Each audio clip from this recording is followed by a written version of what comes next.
आज के ब्लॉग में मैं आप लोगों के साथ जो है ना ईद की रौनक शेयर करने वाली हूँ। साथ ही साथ प्यारे प्यारे ड्रेसेस शेयर करूंगी, कौन सा ड्रेस कहाँ से और कितने का लिया, और साथ में जो है ना मज़ेदार से नमकीन गोश्त की रेसिपी और इस सिलाई मशीन का रिव्यू देने वाली हूँ। ये स्टैंड मैंने क्या कितने का और कहाँ से और कब बनवाया। तो वीडियो स्टार्ट करते हैं। So let's get started. अस्सलाम वालेकुम माय यूट्यूब फैमिली, कैसे हैं आप सब लोग। उम्मीद करती हूँ आप सब ठीक ठाक होंगे। मैं भी अल्हम्दुलिल्लाह बिल्कुल ठीक ठाक हूँ। तो यहाँ पे जी ब्लॉग स्टार्ट हुआ था सुबह मॉर्निंग से। रात तो ऐसा था ना कि मैं काम करके बर्तन धोकर सो गई थी, लेकिन इतनी हिम्मत नहीं थी कि मैं अपने जो ये बर्तन धोए हैं मैंने इनको मैं अच्छे से ड्राई करके समेट लूँ। डेली तो ये होता है कि ना जैसे ही बर्तन धोती हूँ ना तो मैं साथ उनको ड्राई करके कैबिनेट्स के अंदर रख देती हूँ। लेकिन ना मैंने देखा है बंदा कभी कभी थक जाता है, और जब इंसान थक जाता है ना उसको थोड़ा सा अपनी बॉडी को रेस्ट देना चाहिए। क्योंकि हम एक मशीन तो है नहीं, ठीक है, जो मतलब चलती रहे चलती रहे चलती रहे। मशीन भी अगर बहुत देर चलती रहे ना तो वो भी मतलब ख़राब हो जाती है, ख़त्म हो जाती है। तो बेहतर यही होता है कि बंदा थोड़ा सा खुद को रेस्ट दे ले। तो बस फिर रात को मैंने बर्तन वॉश किया और ऐसे ही जो है ना मैं सो गई थी, और फिर सुबह उठी तो अल्हम्दुलिल्लाह फ्रेश थी। तो मैंने उठते ही जो है ना अपना किचन समेट लिया था। रात जो है ना मैंने पकोड़े बनाए थे, तो कढ़ाई भी उसी तरह पड़ी हुई थी। इसका जो ऑयल था सुबह उठते उसको भी मैंने छान लिया। और जो ये मेरी कढ़ाई है ना ये इतनी बेहतरीन है ना यूज़ में। तो बस इसको जो है ना मैंने काले तेल से अच्छे से वॉश कर लिया था। ये ना थोड़ी सी मतलब चिकनी हुई हुई थी और ना बहुत ज़्यादा गंदी हुई हुई थी। तो बस मैंने सोचा क्यों ना इसको लगे हाथ साथ ही वॉश कर लूँ। इसको बाहर निकाला हुआ तो है, तो बस मैंने इसको अच्छे से वॉश किया। फिर इसको टिश्यू पेपर से ड्राई करके ऑयल इसके अंदर डाल के इसको मैंने वापस रख दिया था। ये करने के बाद जो है ना फिर मैंने बच्चों के लिए बना लिया था नाश्ता। नाश्ते में मैंने सिंपल पराठे बनाए थे, लाल मिर्चों की चटनी थी, मलाई थी। बच्चे मलाई और पराठा बहुत शौक से खाते हैं। करने के बाद यहाँ पे मैंने झटपट से पराठों के कर लिए थे पेड़े। आज मैंने ना एक दिन पहले ही प्लान किया हुआ होता है कि खाने में बनाना क्या है।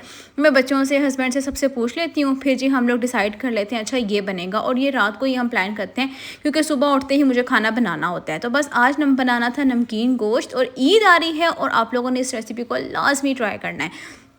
यहाँ पे जी गोश्त ले लिया था, एक प्याज इसके अंदर ऐड किया मैंने, 2 टमाटर ऐड किए, लहसुन ऐड किया, नमक और हरी मिर्चें मोटी मोटी इस तरीके से मैंने जैसे अभी ऐड करूँगी ना बस आप लोगों ने भी ऐसे ही ऐड कर देनी है। इसको हम लाल मिर्च के अंदर नहीं बनाएंगे, सिंपल इसके अंदर हम जो है ना वो नमक डालेंगे और काली मिर्च डालेंगे, और कोई एक्स्ट्रा चीज़ हम इसके अंदर बिल्कुल भी नहीं डालेंगे। और ये इतना मज़े का बनता है ना, बच्चे भी इसको शौक से खाएंगे। क्योंकि मिर्च नहीं, अगर आपके बच्चे मिर्च कम खाते हैं ना फिर तो उनको ये बहुत ही पसंद आने वाला है।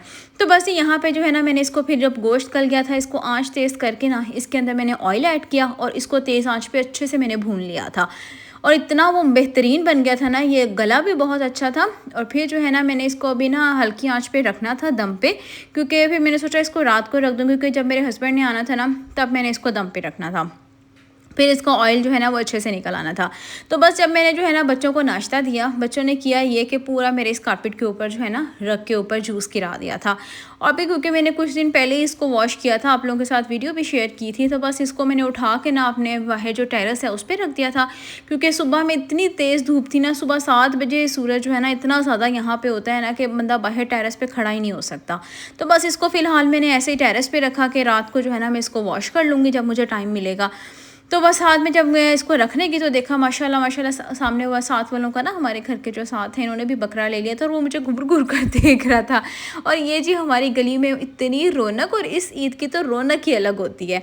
तो बस ये फिर मैं आ गई थी अंदर वापस। फिर मैंने जो है ना इसको सिंपल टिश्यू से क्लीन कर लिया था, क्योंकि मेरे जो रूम के साथ वॉशरूम है अगर यहाँ पर पानी गिराती तो ये सारा वॉशरूम में जाना था, और इससे मेरा दिल मुतमईन नहीं होता और मुझे ना टेंशन रहती, मेरा मेंटली तौर पर ना मैं बड़ा डिस्टर्ब रहती कि अगर मैं इसको सारे पानी को वॉशरूम में कर देती। तो बस इसको मैंने टिश्यू से साफ़ करके ना जो पानी था वो गमले में गिरा दिया था। तो बस ये यहाँ पे जो मेरा रूम है ना आजकल ये सिलाई खाना बना हुआ है, इसको यहाँ से मैंने अच्छे से क्लीन कर लिया था, समेट लिया था। और जी आप लोगों के मुझे इतने सारे मैसेज आए कि इस सिलाई मशीन का जो ये आपने बनाया हुआ है ना, टेबल है, स्टैंड है, क्या है, इसका रिव्यू आप लाजमी दें। तो ये मैंने और मेरे हस्बैंड ने मिलकर बनाया था। तो सबसे पहले ना इसको ये लॉक व्हील्स लगे हुए हैं। इसका फ़ायदा ये होता है कि इसको जहाँ पे भी मैंने बैठ के सिलाई करनी हो इजीली ये मूवेबल है, और ये व्हील्स जो है ना वो इजी लॉक हो जाते हैं। जब ये लॉक होते हैं तो इसको मैं बिल्कुल भी मूव नहीं कर सकती।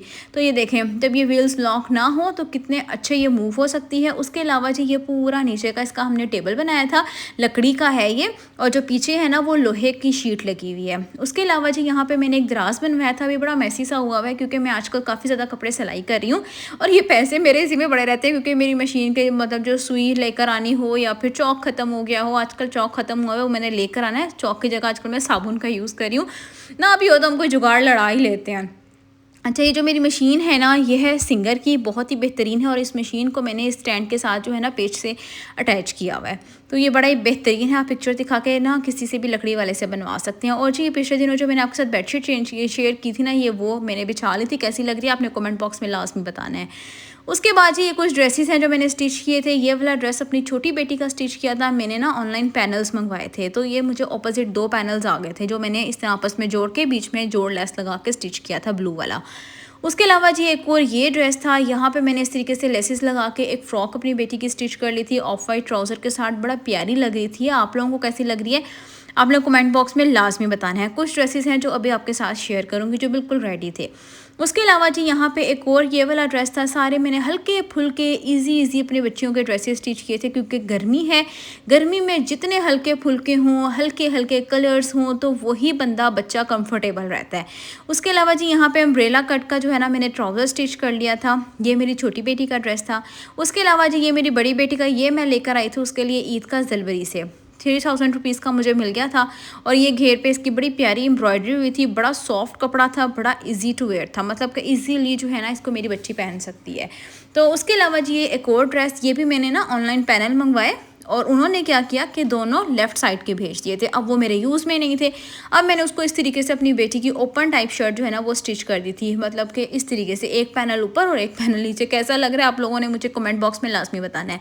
उसके अलावा जी ये मस्टर्ड, ये तो मुझे इतना प्यारा लगा था ना ड्रेस, ये मैं लेकर आई थी आज़म हसन से 1300 रुपीज़ का 3 पीस सूट। ये PWD में इनकी शॉप है। कपड़ा बहुत अच्छा था, बहुत सॉफ्ट था, हल्का फुल्का इसका कपड़ा था और 3 पीस था। और मैं कहती हूँ जो बिल्कुल प्रिंटेड सूट होते हैं ना, बिल्कुल खुले खुले कपड़े, वो इसी गर्मी में पहने जाते हैं, आप एम्ब्रॉयडर्ड कपड़े पहन ही नहीं सकते। उसके अलावा एक और ड्रेस था, ये तो बिल्कुल समर्स का था और इतना कूल लग रहा था ना। और ये मैंने बिन सईद का लिया है 3500 रुपीज़ का। ये स्टिच लिया था मैंने और ये बड़ा प्यारा सिंपल सा लग रहा था। ये बिन सईद का और इस तरीके से इसके ऊपर मोती लगे हुए थे और यहाँ पे इस तरीके से बॉर्डर इसका गले के ऊपर लगा हुआ था। तो ये मुझे तो बहुत ही प्यारा लगा था। आपने कमेंट में बताना है आपको कैसा लगा है। अभी कुछ ड्रेसेस ऐसे हैं जो मेरे स्टिच होने वाले पड़े हुए हैं, लेकिन अब टाइम बहुत ज़्यादा कम है क्योंकि घर का काम भी होता है, बच्चों को देखना, आजकल बच्चों के पेपर्स होंगे ईद के फ़ौरन बाद ना, उनको तैयारी करवाना, तो मुझे ना टाइम बहुत कम होता है कि मैं बच्चों को ना तैयारी करवा सकूं। तो कोशिश करती हूँ कि जब मेरे पास फ्री टाइम हो ना, उस टाइम में ना ये कपड़ों की स्टिचिंग वगैरह करूँ। और जी आज हम लोगों ने जाना था एक मज़ेदार सी दावत पे। यहाँ मैंने अपनी बेटी का एक ये ड्रेस भी सिया था और यहाँ पे मैं भी रेडी हो चुकी थी और जो है ना अपनी बेटी को मैंने ये लॉन का ड्रेस पहनाया था। तो अल्हम्दुलिल्लाह हम सारे घर वाले जो है ना रात को निकल पड़े थे। इमरजेंसी हमारे पास एक दावत आ गई थी जहाँ हमें जाना पड़ा था। दावत पे अल्हम्दुलिल्लाह हमारी बहुत अच्छी रही थी, खूब एंजॉय किया, खाना बहुत मज़े का था, घर माशाल्लाह बहुत प्यारा था। आज का व्लॉग कैसा लगा आप लोगों ने कमेंट बॉक्स में लास्ट में बताना है। वीडियो को लाइक और शेयर करना है, चैनल को सब्सक्राइब करना है। मिलती हूँ नेक्स्ट व्लॉग में अगले व्लॉग के लिए। अल्लाह हाफिज़।